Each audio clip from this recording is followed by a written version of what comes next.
Est-ce qu'il y a au moins 800 partages de cette émission? Vous êtes déjà presque 800 personnes en direct. N'oubliez pas de partager au moins 800 fois.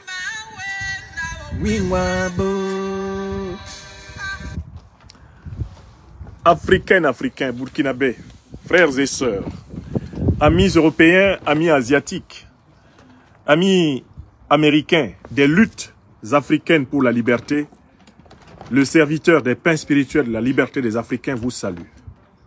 Paix, joie et grâce en vos demeures et en vos personnes, où que vous soyez sur la terre. J'ai voulu consacrer par ce beau dimanche ensoleillé quelques minutes de cet après-midi à encourager la dynamique de sincérité et de vérité qui vient de s'affirmer encore plus nettement ces 2 dernières semaines à la tête de l'État du Burkina Faso à propos de la tragédie que traverse ce pays. De quoi voudrais-je exactement parler? Nous avons assisté à 2 prises de parole. D'abord, la prise de parole du président du Faso, son Excellence le capitaine Ibrahim Traoré, après son retour de sa visite historique chez son aîné. Le président de la transition du Mali, chef de l'État, son Excellence le colonel Assimi Goïta. Ensuite, nous avons assisté à une 2e prise de parole, celle du Premier ministre du Burkina Faso, l'avocat, Maître Apollinaire Joachim Kielem de Tambela. Nous avons eu droit à 2 interventions médiatiques importantes au Burkina Faso. Je voudrais vous dire mon appréciation, mon analyse politique de ces 2 interventions. Et comme je suis fidèle à ma méthode, qui consiste à vous rappeler ce que je vous avais dit, afin de mieux vous faire comprendre ce que je vous dis, et peut-être de vous aider à mieux comprendre ce que nous allons voir et ce qui va se passer, je commencerai d'abord par rappeler que je fais partie de ces analystes politiques qui avaient bien dit que l'un des signes les plus incontestables qu'un gouvernement est au service de son peuple, c'est quand un gouvernement ne parle plus la langue de bois. C'est-à-dire, quand il voit un chat, il ne l'appelle pas un animal poilu qui miaule. Quand un gouvernement voit un chat et l'appelle un chat, sachez que c'est un gouvernement qui a commencé à servir son peuple. Je crois que je vous ai souvent dit cela. Et je disais que le changement qui a eu lieu à la fin du mois de septembre, à la tête du Burkina Faso, devra se traduire par une plus grande clarté, une plus grande sincérité communicationnelle. C'est-à-dire que lorsque les autorités du Burkina vont parler, le peuple burkinabé aura l'impression d'être lui-même en train de parler. Et le monde entier, écoutant les autorités burkinabées, eh bien, pourra comprendre simplement et clairement ce qu'elles veulent dire. Et je vous ai dit que partout en Afrique, le critère communicationnel pour vérifier qu'un gouvernement est véritablement au service des Africains, c'est la clarté, la sincérité, l'objectivité et le courage de la vérité qui caractérisent ce gouvernement. De telle façon que vous pouvez, à partir de ce critère communicationnel, examiner tous les gouvernements africains actuels. Et vous saurez très rapidement quels sont les gouvernements de néocolonisés, les gouvernements de vassaux, les gouvernements de larbins, quels sont les gouvernements illégitimes, quels sont les gouvernements de voleurs, de pillards, d'ennemis des nations africaines. Le critère est très simple, ce sont des gouvernements qui ont un langage flou. Quand ils parlent, on ne comprend pas ce qu'ils disent. Parce qu'ils disent une chose et son contraire. Et parce qu'ils n'osent pas appeler un chat un chat. Est-ce qu'il vous souvient, mes chers amis, ici, sur Facebook, que je vous avais dit que l'un des points essentiels sur lequel le gouvernement du Burkina Faso, issu de la rectification de la fin septembre 2022, serait attendu et examiné, et par le peuple, et par les opinions, et par l'analyste politique que je suis, ce serait la clarification de la communication. J'ajoute que je vous avais dit qu'il y avait un 2e point. Le 2e point, entre autres, c'était que ce gouvernement ne réprime pas son peuple. Car les gouvernements burkinabés précédents, celui du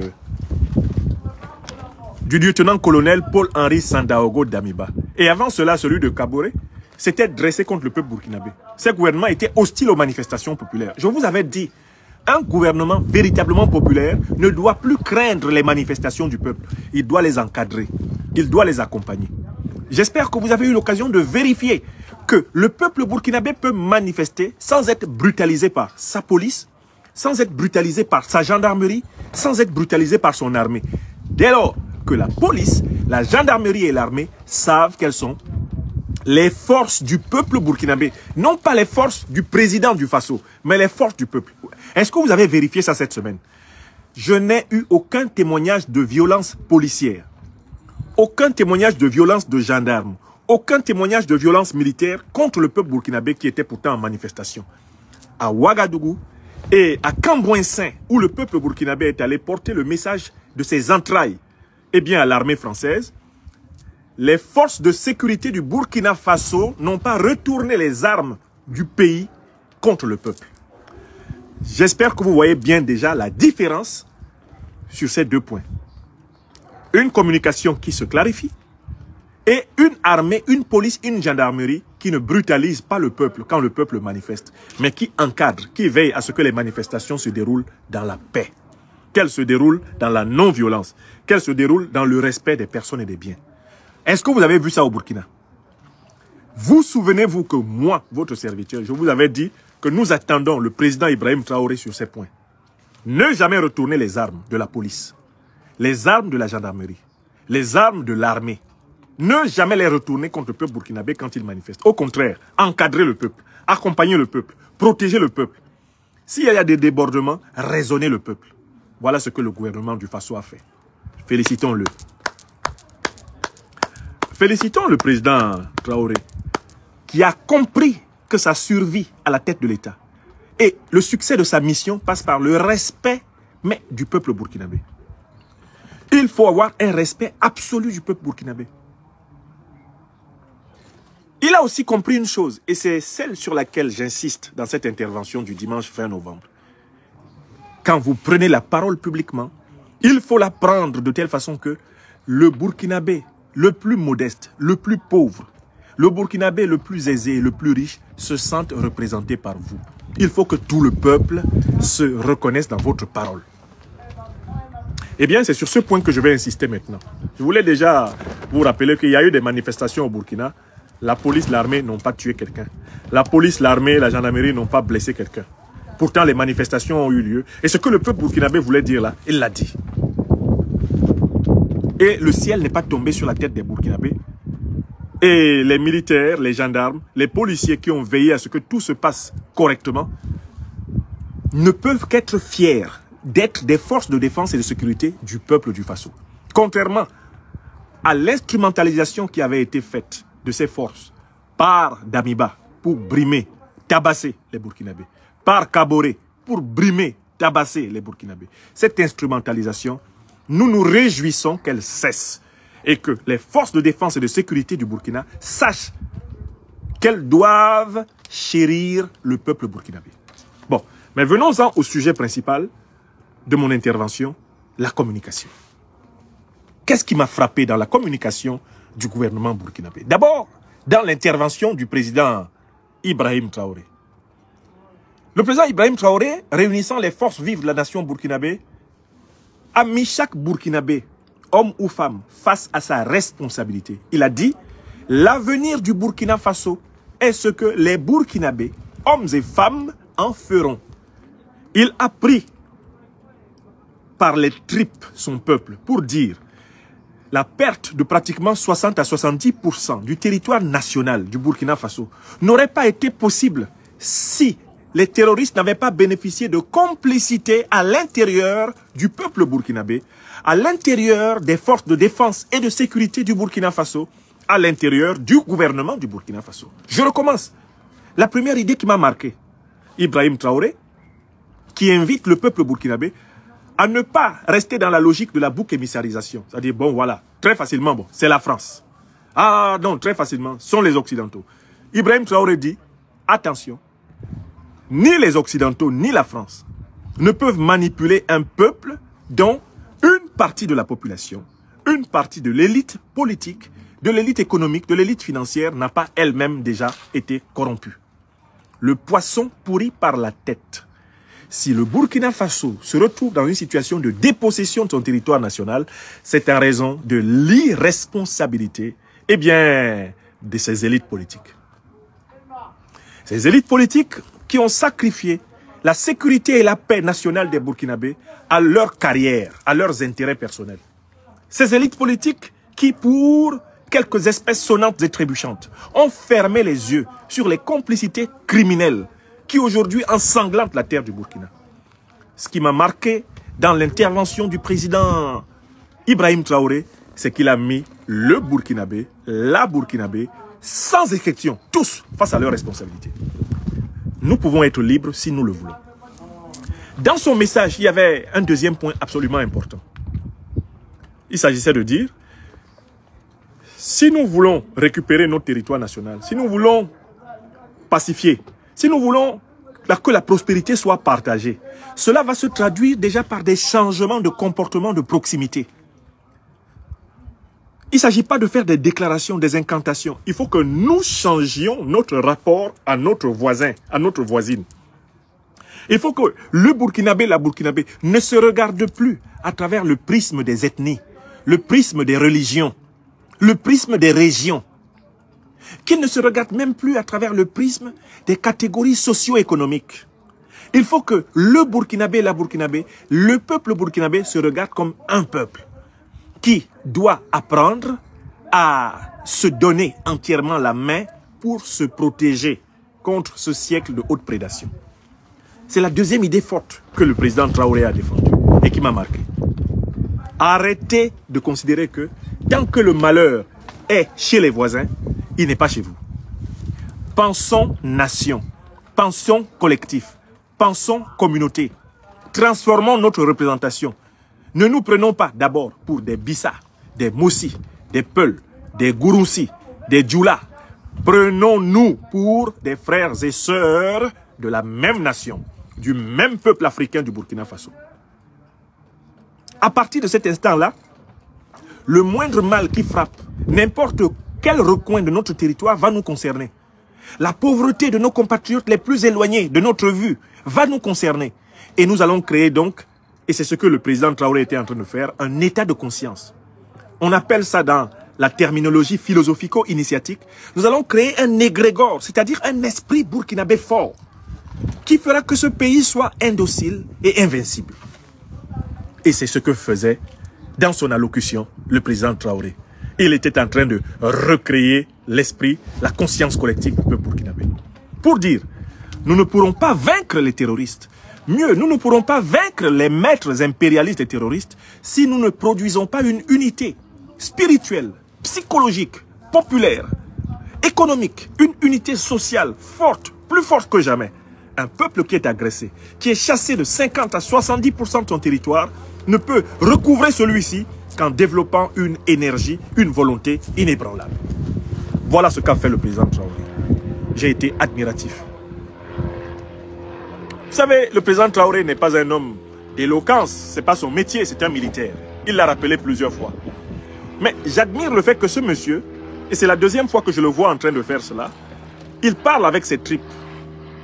Lors de son allocution, après son élection, il a poussé le discours à côté, après son officialisation n'a pas été élue, mais après que les forces vives de la nation, eh bien, l'aient choisi, et qu'il ait été officiellement installé comme président du Faso, il avait un discours, mais c'était juste un schéma.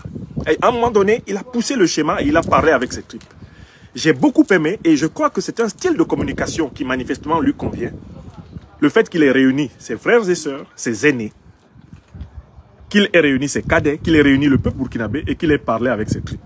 Nous pouvons vaincre tous les ennemis possibles si nous dépassons l'ethnicisme, le régionalisme, le religionnisme. Nous dépassons le carriérisme, l'opportunisme, la méchanceté élémentaire. Si nous pouvons dépasser cela, où que ce soit en Afrique, nous sommes invincibles et indociles. Ça, c'est ce qu'a fait le président du Faso. Et son discours a traversé le Burkina pour toucher le cœur des Africains. Toutes les Africaines et tous les Africains, dans le continent comme en dehors, aimeraient qu'on leur parle comme le président du Faso a parlé. On aimerait avoir des dirigeants partout qui s'asseyent et qui parlent à leur peuple de ce qui se passe. Et qui disent les difficultés dans lesquelles eux-mêmes les dirigeants ils sont. Et qui disent la vérité à leur peuple. C'est ce que Ibrahim Traoré a choisi de faire envers le peuple burkinabé. Et nous devons l'en féliciter. Nous devons l'en féliciter. Deuxième intervention qui m'a intéressé, qui m'a frappé, c'est l'intervention du Premier ministre Joachim Apollinaire Kielem de Tambela, l'avocat. Je dois vous dire que les premières sorties de monsieur le Premier ministre du Burkina Faso, Apollinaire Joachim Kielem de Tambela, avaient laissé et le peuple burkinabé et les opinions africaines sur leur soif et sur leur faim. Parce que Apollinaire Joachim Kielem de Tambela semblait vouloir ménager la chèvre et le chou. Il semblait vouloir à la fois flatter les déstabilisateurs du Sahel et en même temps flatter des forces amies qui puissent aider le peuple burkinabé à se délivrer des déstabilisateurs du Sahel. Dans ses premières interventions publiques, Apollinaire Joachim Kielem de Tambela n'a pas brillé par sa clarté. Il a brillé par sa confusion. Il a semé le doute dans l'esprit de tous ceux qui écoutent en finesse les discours politiques. Je crois que les critiques venues du peuple burkinabé et des analystes politiques comme nous sont nécessairement parvenus sur le bureau du Premier ministre Apollinaire Joachim Kielem de Tambela. Parce que la tonalité de son discours dans le cadre de l'allocution de politique générale du Burkina Faso, elle est en rupture totale avec la langue de bois dans laquelle il s'était installé. D'abord, on lui avait fait remarquer que ses propos un peu méprisant envers les manifestants burkinabés demandant le départ des troupes françaises du sol burkinabé, que ces propos-là, on lui avait fait remarquer que ces propos étaient de nature à nuire à la légitimité de son gouvernement. Le gouvernement du président Traoré, le président Traoré lui-même, ils ne sont là que pour mieux faire, c'est-à-dire pour réussir là où Damiba et Kaboré ont échoué. Or, réussir là où Damiba et Kaboré ont échoué, c'est répondre à une question centrale à laquelle les Maliens ont répondu. La question est la suivante. Pouvons-nous combattre le terrorisme qui nous frappe en nous appuyant sur des puissances qui ont précisément favorisé et facilité l'installation du terrorisme au Sahel? Je recommence la question une deuxième fois. Il y a une seule question qui se pose à tous les peuples africains confrontés au terrorisme. Ce qu'on appelle soi-disant le djihadisme et qui n'en est pas. Pouvons-nous lutter contre les terroristes qui attaquent le Sahel? Le Mali, le Burkina, le Niger, qui attaquent le Cameroun, qui attaquent le Nigeria, qui attaquent maintenant le Togo, qui attaquent le Bénin, qui attaquent le Tchad, qui attaquent la Côte d'Ivoire. Pouvons-nous lutter contre eux en nous appuyant sur des puissances qui leur ont permis de s'installer et qui ont d'ailleurs, en coalition avec Al-Qaïda et l'État islamique, assassiné Kadhafi, détruit la Libye et permis la fourniture en armes de ces organisations qui ont envahi le Sahel. Est-ce que nous, Africains, nous pouvons sérieusement penser que nous allons combattre le terrorisme en nous associant à des puissances qui ont fait venir le terrorisme? Les gouvernants du Burkina Faso, avant le président Ibrahim Traoré, ont répondu à cette question oui. Concrètement, ils ont répondu oui à cette question. Les gouvernants du Mali, avant le président Assimi Goïta, ont répondu oui à cette question.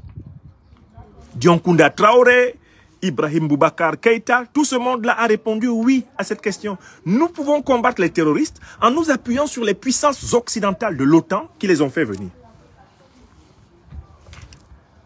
Et c'est cette réponse affirmative qui a conduit tout le Sahel dans l'impasse. Et on a vu prospérer les terroristes précisément parce que, pour les combattre, les puissances africaines, les États africains, se sont appuyés sur l'OTAN qui les avait fait venir. L'échec de la lutte antiterroriste dans toute l'Afrique de l'Ouest, dans tout le Sahel, vient de cette réponse affirmative à la question: peut-on combattre les terroristes en s'appuyant sur les puissances impérialistes qui les ont fait venir? Car c'est une information scientifique incontestable. Les terroristes d'Al-Qaïda et de l'État islamique se sont installés dans le Sahel et un peu partout en Afrique après que la coalition occidentale leur ait ouvert le chemin par la destruction de la Libye. Vous savez, Africains, et vous devez savoir, et vous devez faire savoir, que lorsque les Occidentaux, rassemblés dans l'OTAN, se sont préparés à attaquer la Libye et à tuer Kadhafi, il s'est trouvé des dirigeants africains pour leur dire « Mr. President Obama, please don't do that. » Monsieur le Président Obama, s'il vous plaît, ne faites pas ça. Ne détruisez pas la Libye, ne tuez pas Kadhafi. Si vous détruisez la Libye, nous allons être envahis par les terroristes. Parce que, en fait, la destruction de la Libye, vous êtes en train de vouloir la faire en association avec les terroristes. Une fois qu'ils auront fini de dépecer la Libye, ils vont nous attaquer. Voilà les propos qui ont été tenus à Deauville par le président nigérien d'alors, Mahamadou Issoufou. Please, Mr. President Obama, don't do that. Don't do that. If you destroy Libya, you will destabilize all Africa. Monsieur le président Obama, s'il vous plaît, ne faites pas cela. Si vous détruisez la Libye, vous allez déstabiliser toute l'Afrique. Réponse d'Obama, no. We will finish the job. Nous allons finir le travail. Donc, la question que tout gouvernement africain doit affronter, et c'est cette question qu'affronte aujourd'hui le gouvernement du président Traoré et du premier ministre Kyelem de Tambela au Burkina. C'est cette question qu'a affronté le président Assimi Goïta et son premier ministre, le docteur Shogel Kokala Maïga. La question est la suivante. Allons-nous continuer à assister au massacre de nos peuples, à la dépossession de nos territoires en Afrique, par des terroristes qui se sont installés grâce à la destruction impérialiste de la Libye et qui bénéficient des armes, du renseignement militaire, qui bénéficient des infrastructures de combat des puissances impérialistes? Est-ce que nous allons continuer à compter sur ces puissances impérialistes pour combattre ces terroristes? Le Mali d'Assimi Goïta a répondu non. Le Centrafrique de Faustin Archange Touadéra a répondu non. Et voici que le Burkina Faso d'Ibrahim Traoré est en train de répondre non.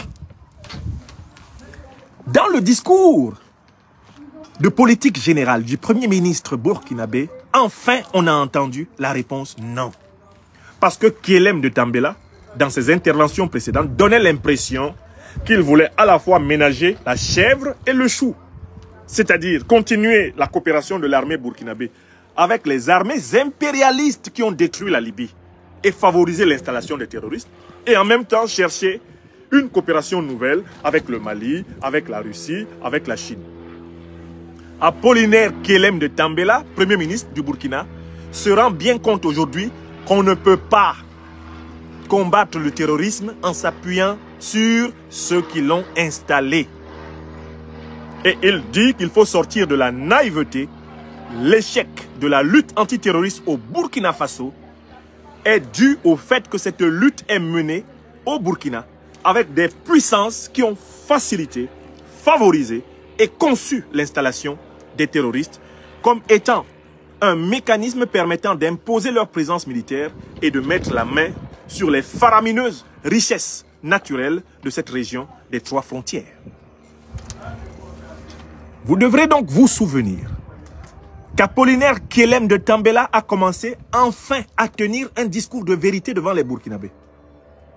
En disant, nous avons été naïfs jusqu'ici. Nous avons fait preuve de naïveté. Il est absolument important pour nous de chercher des partenaires qui nous permettent sérieusement de faire reculer les terroristes. Mais qu'est-ce que c'est qu'un partenaire qui nous permette de faire reculer les terroristes? C'est un partenaire qui ne coopère pas avec eux. C'est un partenaire qui ne les a pas favorisés. C'est un partenaire qui ne leur donne pas des armes. C'est un partenaire qui ne leur donne pas du renseignement militaire. Apollinaire Kyelem de Tambela est enfin dans la réalité de la situation du Burkina.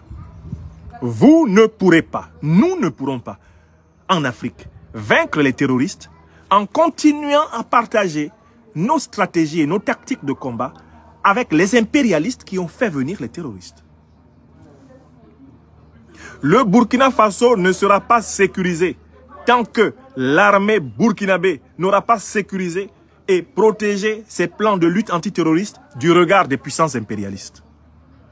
Les puissances qui ont détruit la Libye et organisé l'invasion terroriste du Sahel sont disqualifiées pour participer à la lutte antiterroriste en Afrique. Ce sont les puissances de l'OTAN. Ce sont les États-Unis. C'est la France. C'est la Grande-Bretagne. C'est l'essentiel des puissances occidentales. Ces puissances ne sont pas légitimes. Elles ne sont pas fiables. On ne peut pas leur faire confiance dans la lutte antiterroriste en Afrique parce que l'invasion terroriste que connaît l'Afrique est la conséquence de leur politique, de leur action. C'est la conséquence de leur plan de reconquête, de recolonisation et de soumission du continent. Apollinaire Joachim Kielem de Tambela arrive enfin sur le terrain de la réalité. Il rejoint enfin ce que le peuple burkinabé sait et ce que le peuple burkinabé dit.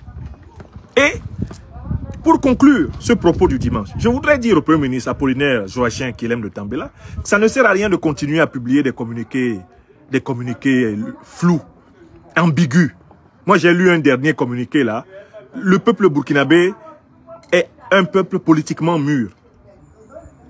On peut lui expliquer qu'il n'a pas besoin de poser des actes de violence contre les soldats français, contre des biens français. On peut expliquer cela au peuple. Mais on ne peut pas dire au peuple qu'il n'a pas le droit de demander que les armées des puissances qui ont participé à la destruction de la Libye quittent son sol. Il faut que le gouvernement, quand il se met à écrire, parle aussi clairement qu'a commencé à parler le chef du gouvernement, Kielem de Tambela. Quand je lis les communiqués, et j'ai lu un dernier communiqué en date, je me rends compte qu'on veut encore rester dans la langue de bois. Il faut saluer la mobilisation du peuple burkinabé. Je dis bien saluer. Il ne faut pas la critiquer, il ne faut pas la condamner. Parce que vous avez reçu le pouvoir de ce peuple pour accomplir la volonté de ce peuple. Tout communiqué écrit par le gouvernement du Burkina Faso doit commencer par saluer l'éveil, la mobilisation du peuple. Quand il y a eu des manifestations, il faut féliciter ce peuple. Il faut féliciter les Burkinabés. Monsieur Apollinaire Kielem de Tambela, vous n'êtes pas Premier ministre pour autre chose. Vous êtes Premier ministre pour faire ce que le peuple burkinabé veut, pas ce que vous voulez. Si le peuple burkinabé veut ne vous plaît pas, vous ne devez pas être Premier ministre. Vous retournez vous occuper, vous êtes un avocat, vous avez une vie, vous avez une carrière, vous avez les moyens de vivre. Vous retournez vous occuper de ça. Et c'est vrai pour tous nos dirigeants africains. Vous ne voulez pas servir les intérêts du peuple. S'il vous plaît, laissez la politique. La politique, c'est le service du peuple. Le peuple burkinabé, Apollinaire Kielem de Tambela, j'espère que vous l'avez bien compris, ne veut plus de la présence militaire de l'armée française sur son sol. Et il faut que vous écriviez le communiqué demandant à l'armée française de présenter son calendrier de retrait. Faites comme vos frères maliens. Ils leur ont dit, nous vous demandons de partir. Le peuple burkinabé sera derrière vous si vous faites ce que le peuple burkinabé veut. Ce peuple a bien compris que la déstabilisation du Sahel n'aurait pas été possible sans la coalition de l'OTAN, composée par la France de Sarkozy, les États-Unis d'Obama et la Grande-Bretagne de Cameron. Il s'ensuit que les Occidentaux sont disqualifiés pour participer aux côtés des peuples africains à la lutte antiterroriste. Parce qu'ils sont en réalité auteurs et acteurs de l'invasion terroriste africaine. Kielem de Tambela, vous l'avez bien compris maintenant. On le sent dans votre discours. Il faut que dans les communiqués que vous écrivez, vous saluez la prise de conscience de votre peuple. Vous devez coller à cette prise de conscience. Il ne faut pas biaiser avec ça. Il ne faut pas donner l'impression que vous voulez prendre de la distance avec cette vérité objective qui est la base de l'émancipation du pays. Ça, c'est mes recommandations. Mes modestes recommandations de fils adoptif du Burkina Faso au Premier ministre. Monsieur le Premier ministre, vous êtes en train de sortir de la langue de bois. Sortez complètement. Sortez. Et que cela se traduise dans vos communiqués. Et votre gouvernement doit adresser de manière très propre, sans méchanceté, il doit adresser au gouvernement français le message du peuple burkinabé. Retirez vos troupes du continent africain. Et dans le cas d'espèce, retirez-les du Burkina. Vous devez écrire ça et vous devez publier que le gouvernement du Burkina Faso, après large consultation des forces vives, demande aux autorités françaises de retirer l'armée française de leur sol. Sur le sol burkinabé, on ne veut pas une seule armée membre de la coalition qui a tué Kadhafi et détruit la Libye et qui a déstabilisé le Sahel. On ne veut pas. Et ce n'est pas de la méchanceté, c'est de la réelle politique. C'est ce que les Maliens ont fait. Qui plus est, monsieur le Premier ministre, qui commençait maintenant à parler un langage de vérité, commençait à avoir la langue orthogonale. Monsieur le Premier ministre, comment pouvez-vous espérer que votre gouvernement, que votre armée au Burkina coopère étroitement avec le gouvernement du Mali, avec l'armée du Mali, alors que vous aurez encore dans vos affaires l'œil de la France? Je recommence la question. Il faut dire aux Burkinabés, on a bien compris qu'on ne peut pas combattre les terroristes en bonne entente avec nos frères maliens qui se sont séparés de l'armée française en ayant l'armée française dans nos bureaux. On ne peut pas. Kilem de Tambela, le peuple burkinabé est l'un des peuples les plus mûrs politiquement de la planète. Vous ne perdez rien à lui parler clairement, comme vous avez commencé à parler clairement. Vous aviez commencé à parler flou, vous commenciez à parler comme les politiciens de Ouagadougou. Les politiciens des salons cossus, les politiciens bourgeois. Ils disent une chose et l'autre en même temps. C'est-à-dire, bon, alors nous allons coopérer avec tous ceux qui veulent coopérer avec nous. C'est faux. Il y a des gens qui veulent coopérer avec vous et avec lesquels vous ne devez pas coopérer. Vous devez leur dire non. Et c'est la condition pour que vous vous entendiez avec le Mali pour combattre les terroristes. Parce que les terroristes, les Maliens ont dit à certaines personnes qui voulaient à tout prix rester chez eux, non, nous n'avons pas confiance en vous. Nous ne pouvons pas combattre le terrorisme avec vous. Allez chez vous. Le Burkina doit faire ça. Vous ne pouvez pas mener une lutte efficace contre le terrorisme si vous ne choisissez pas vos partenaires parmi ceux qui n'ont pas été complaisants et complices du terrorisme. Si vous continuez à avoir comme partenaire de la lutte antiterroriste des gens qui, consciemment, sciemment, ont entretenu le terrorisme, ont facilité, ont favorisé le terrorisme, il n'y aura pas de coopération efficace avec le Mali. Et la tragédie du Burkina va continuer. La tragédie du Sahel va continuer. Donc moi je voudrais, pour conclure, dire que, incontestablement, le président Traoré a montré la voie à son Premier ministre. La voie du discours de vérité. Il faut que cette voie du discours de vérité se traduise maintenant, non seulement dans les communiqués, il faut que les communiqués du gouvernement burkinabé deviennent aussi limpides que ceux du gouvernement malien. Quand le gouvernement malien pond un communiqué, le peuple malien comprend. Les peuples africains comprennent. Le monde entier comprend parce que c'est clair. C'est un gouvernement qui est au service du peuple. De la même façon, il faut que les communiqués du gouvernement du Burkina Faso gagnent en clarté. Par exemple, l'un des meilleurs communiqués du gouvernement du Burkina Faso, c'est le communiqué dans lequel le gouvernement répliquait à l'intoxication. À l'intoxication de RFI et de France 24 et de Jeune Afrique. Ça, c'est propre. C'est comme ça que vous devez communiquer. Vous n'allez pas recommencer avec... Bon, nous sommes ouverts à tous les partenaires. On n'est pas ouvert à tous les partenaires. Parce que tous les partenaires, eh bien, ne sont pas véritablement déterminés à chasser les terroristes. Vous avez des partenaires qui sont encore là au Burkina, mais qui sont là pour, en réalité, fragiliser ce pays et continuer d'entretenir de près ou de loin l'hydre terroriste pour vous imposer le bradage et le pillage des richesses du Burkina Faso. Vous ne pouvez pas les intégrer dans vos opérations de lutte antiterroriste. Car si vous les intégrez, eh bien ces opérations vont échouer. Car tout le renseignement militaire concernant vos positions, vos opérations sera entre les mains des terroristes qui continueront à vous frapper parce que vous êtes infiltrés et contrôlés par l'ennemi. Voilà la vérité. Et puis, ne prenez pas les peuples pour des idiots. Ne cherchez pas à alambiquer cette vérité. C'est ça qui est là. Les terroristes, là, ils sont entrés au Sahel parce qu'ils ont été ils ont été préparés, armés et facilités par les impérialistes qui ont tué Kadhafi et détruit la Libye. Tout pays qui coopère avec les impérialistes pour combattre les terroristes est condamné à l'échec. Et le Burkina doit avoir le courage du Mali, le courage du Centrafrique de dire très bien. Nous avons bien compris le mécanisme, le lien intime entre les terroristes qui nous attaquent et les impérialistes qui ont organisé leur invasion. Ce lien étant devenu une évidence scientifique, notre politique, c'est de combattre le terrorisme en alliance avec des puissances qui ne l'ont pas favorisé, qui ne l'ont pas amené, qui ne l'ont pas facilité. C'est tout.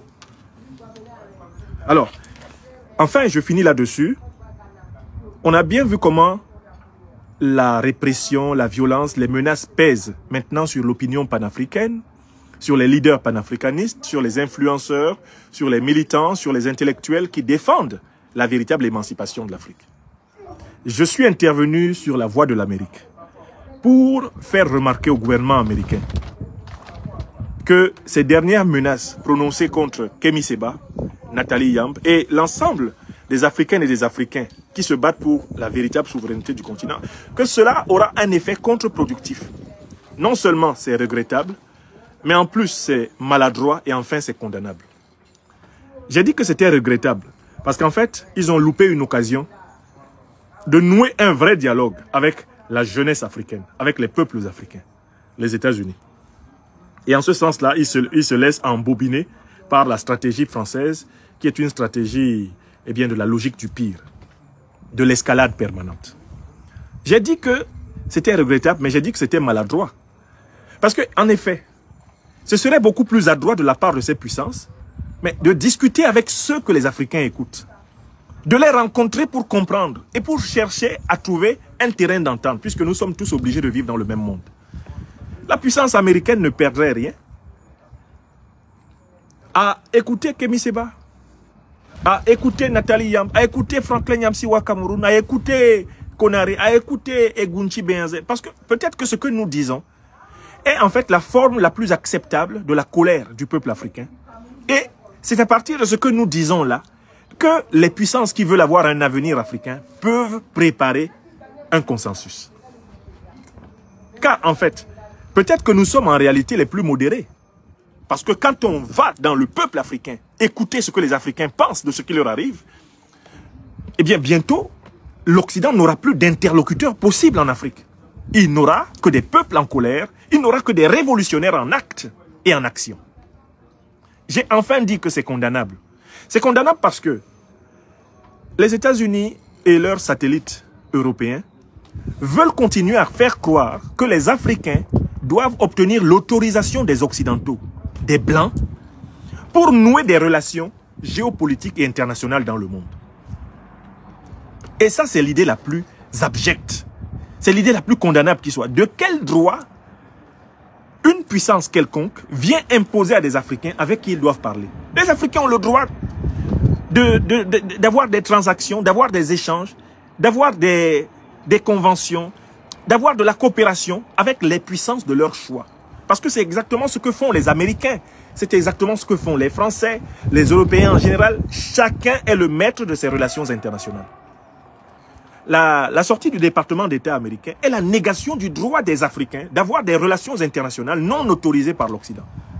C'est la prétention que c'est l'Occident qui dicte aux Africaines et aux Africains avec quel pays du monde, avec quel dirigeant du monde ils doivent parler.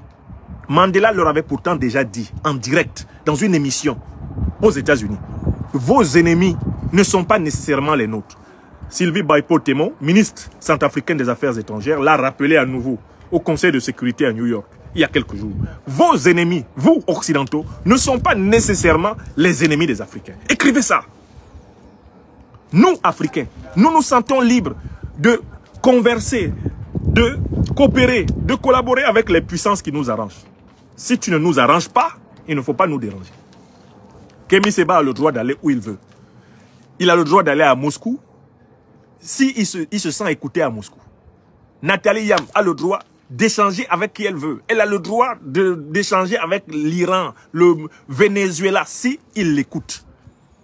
Si vous écoutiez Kémy Séba, si vous écoutiez Nathalie Yamb, si vous nous écoutiez, vous n'auriez pas peur que nous conversions avec les Russes, que nous conversions avec les Chinois, puisque nous converserions aussi avec vous.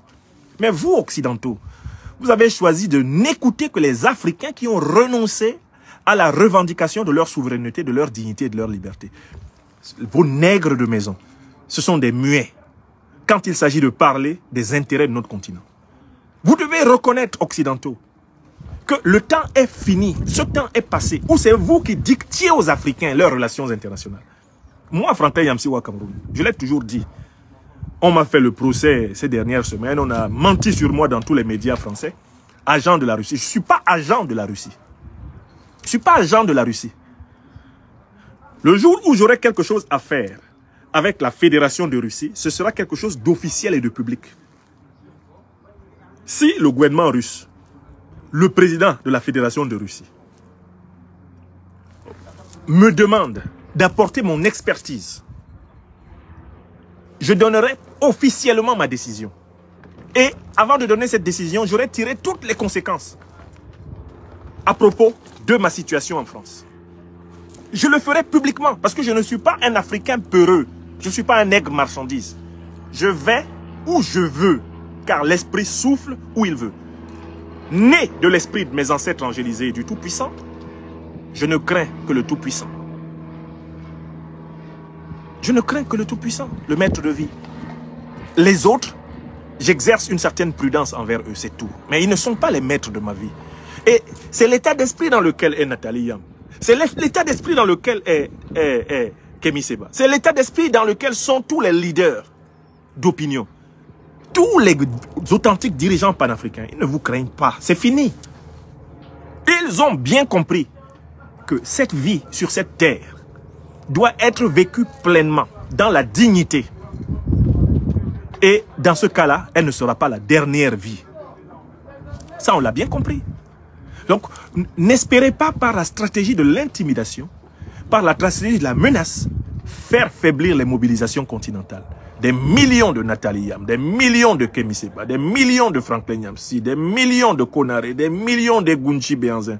Alors là, des millions de Sankara, des millions de Lumumba, des millions d'Assimi Goïta, des millions d'Ibrahim Traoré sont en gestation. C'est fini.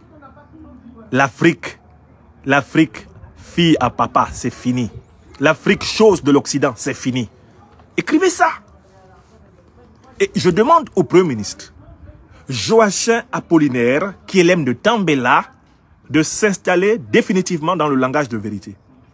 Et vraiment de nous épargner des phraséologies complexes, des formulations ambiguës qui sèment le doute et la méfiance dans le peuple burkinabé. C'est ce qu'il avait fait il y a maintenant 3 semaines. Il avait commencé par des phrases ambiguës. Il avait commencé par un brin de mépris envers le peuple burkinabé. Monsieur le Premier ministre, je vous en supplie, je vous en supplie. Je ne peux pas vous donner d'ordre, je n'ai aucun pouvoir sur vous. Monsieur le Premier ministre, je vous en supplie, collez au peuple, adhérez au peuple, soutenez le peuple. Soyez le porte-parole de votre peuple. Ne cherchez pas l'approbation de la France. Ne cherchez pas l'approbation de l'Occident. Ne cherchez l'approbation de personne d'autre que celle de votre conscience, de votre peuple et de Dieu le Tout-Puissant. Monsieur le Premier ministre, sortez de l'angle de bois. Moi, j'ai été favorablement touché par l'effort que vous avez fait dans le discours de politique générale. Mais le compte n'y est pas, Monsieur Apollinaire Kelem de Tambela. Le compte n'y est pas. Installez-vous aux côtés de ce peuple. Collez à ses aspirations et réalisez-les. Vous n'avez mandat que pour cela. C'est ce que je voulais vous dire. Monsieur le Premier ministre, peuple burkinabé, amis africains, amis européens, amis asiatiques, voilà ce que je voulais dire ce dimanche 20 novembre 2022. Il est exactement et bientôt 16 h, dans un quart d'heure. Je vais m'arrêter là. Et dans la semaine à venir, je vous promets de vous parler d'un ouvrage que je suis en train d'éplucher, encore un ouvrage. C'est l'ouvrage de Pierre-Antoine Plaquevent. Pierre-Antoine Plaquevent.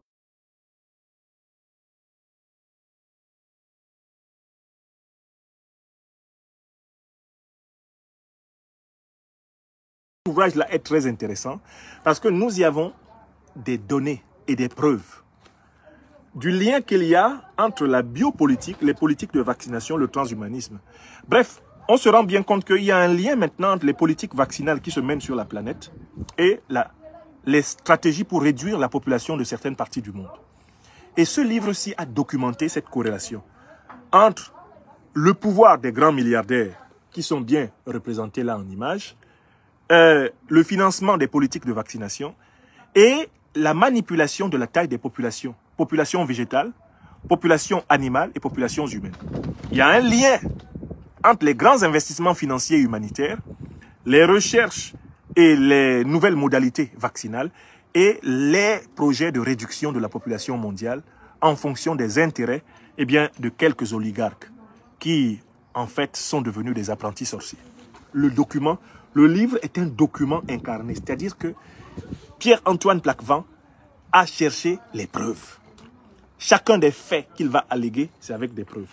Moi, je lirai le tout et puis je vais vous dégager un certain nombre de faits que toutes les Africaines, tous les Africains, tous les amis européens, asiatiques, américains, eh bien, des luttes africaines pour la liberté doivent considérer comme des acquis et qu'ils peuvent utiliser comme une base pour contester la manipulation implicite de la taille de la population mondiale à travers eh bien, des laboratoires de biopolitique, à travers des stratégies de vaccination absolument incroyables et de transformation de l'identité humaine, ce qu'on appelle le transhumanisme.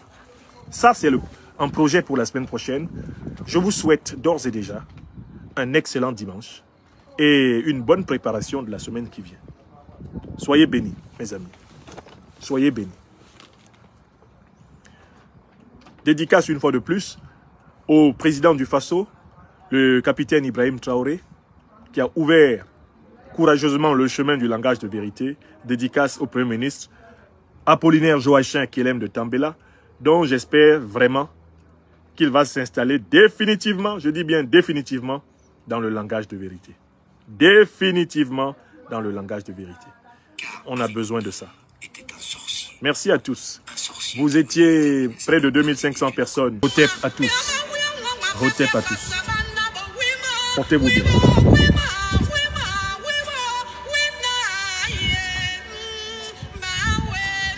Oui, moi, beau.